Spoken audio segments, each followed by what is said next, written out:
Well, deafening silence from many in the mainstream media after Ben Carson, renowned pediatric neurosurgeon, is brutally attacked in several circles for voicing his opinions, many of which happen to sound conservative.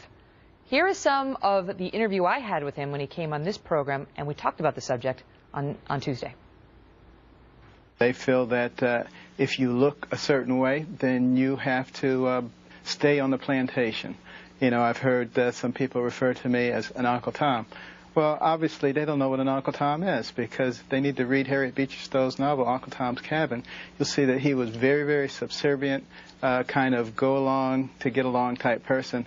Obviously, that's not what I'm doing. And what the left frequently does, and some aspects of the right too, is they try to make life so unpleasant for anybody who disagrees with them that people will keep silent. And I know that it's working because so many people come up to me and say, thank you for having the courage to express this. This is the same way I feel.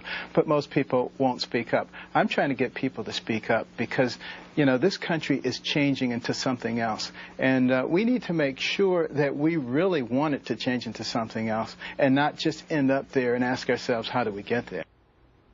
So where are all of his defenders, as he is called, a token, an Uncle Tom, an Oreo? Joining me now to discuss it, Mark Thiessen.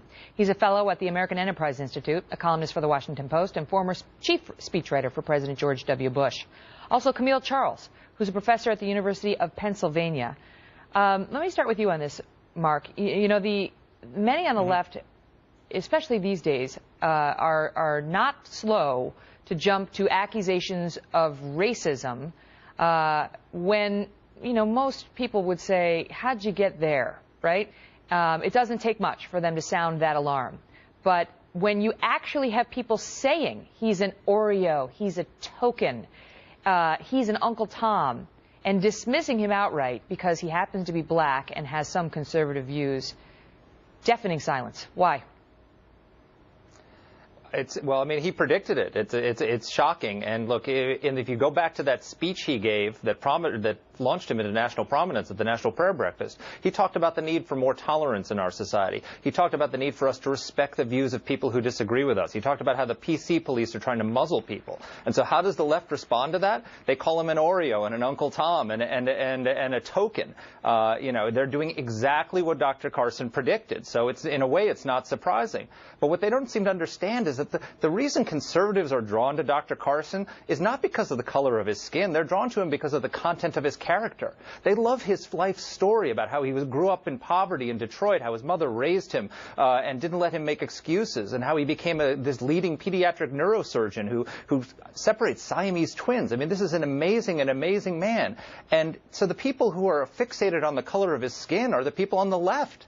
Who are calling him all these racial epithets. I think it's kind of sad and pathetic that they're doing it, and it's sad that nobody's coming to his defense except you. What is that, Camille? I mean, why would anybody be calling him a token at all? Why, if they don't like his message, right? Then go after his message, right? But why get into Oreo and token and Uncle Tom? Doesn't that suggest those uttering those phrases themselves have a racial prejudice? I think one of the things you have to think about is the way that identity politics work. And even that statistically, you know, the lion's share of African Americans are left-leaning. And so, you know, there is a political element to this. And I think that really it's unfair, I think, at this point to say that it's the left that's going after him, because the things I saw were really other African Americans going after him. And again, it's not right, but it's also not uncommon. And I think Dr. Carson was correct when he said that it would be predictable and that these things would happen. And I think it really comes out of political differences and differences in belief, not about this ideology of personal responsibility, because that has a long history in the black community.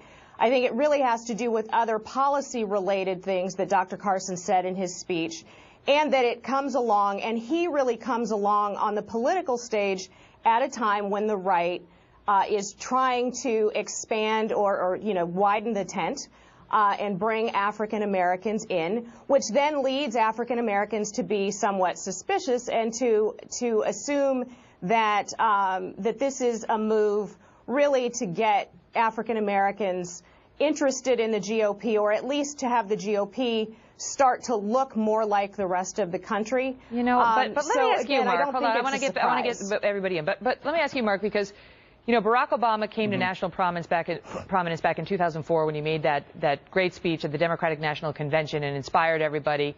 I mean, if you had people coming out and saying he's a token, what an Uncle Tom, you know, or talking about him as an Oreo back then, and I'm not saying that he has not been subjected to racist insults, because he has, the left would have gone bananas. But this guy happens to be more conservative sounding. I've never heard him really describe his politics with a broad brush, but he has a lot of conservative ideals. And it's amazing to me that the normal people who would be expressing outrage are the ones leveling the charges. Not just that they're silent, they're the ones saying tokenism.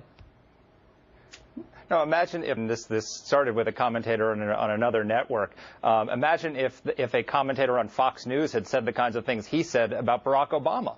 There'd be outrage across the country about it. But you go on the other network and it's left-leaning and you say these things about a conservative and it's all right. And look, it's a combination of a couple of things. There's one, there's intellectual laziness on the part of the left. You know, when conservatives try to offer free market alternatives to the permanent welfare state and talk about opportunity, they dismiss it as racism. But they can't dismiss Dr. Carson as racist. So they call him a token or an Uncle Tom because it's their way of getting around it. They try to portray the GOP as being anti-science. Well, here you have a prominent pediatric neurosurgeon, a man who operates in the brains of babies, this great scientist who is espousing conservative ideas, and so they don't know how to handle it. He's a threat to them, and so what they do is, because they don't have an intellectual answer to what he's saying, they throw out these epithets at him, and it's really a sign of intellectual weakness on the part of his critics. And Professor, excuse me for calling you Camille before, but Professor, let me ask you about it, because is it, you know, wouldn't it be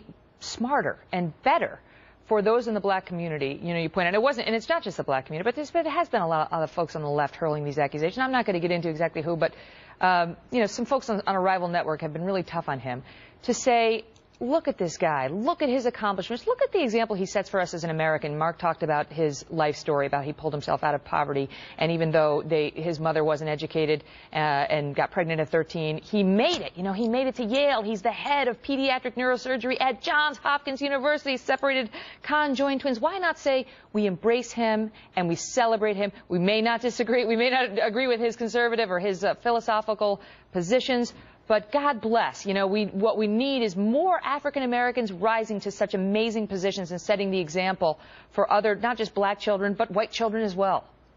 Well, again, I think that in the African American community, we do that. You know, I had famous black American flashcards as a kid, and Dr. Ben Carson was one of those people. And I think that we do that. That doesn't mean that we always agree on political issues. The African American community holds Colin Powell in very high esteem. They don't necessarily agree with his politics.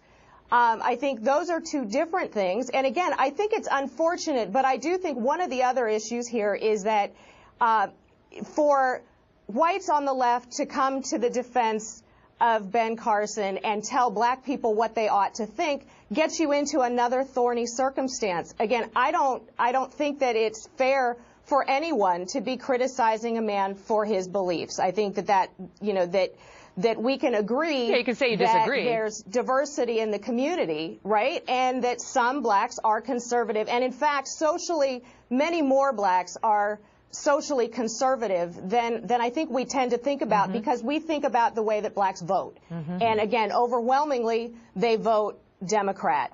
And there are sort of historic and real reasons for doing that then prompt them to respond the way that they are to Dr. Carson. Yeah.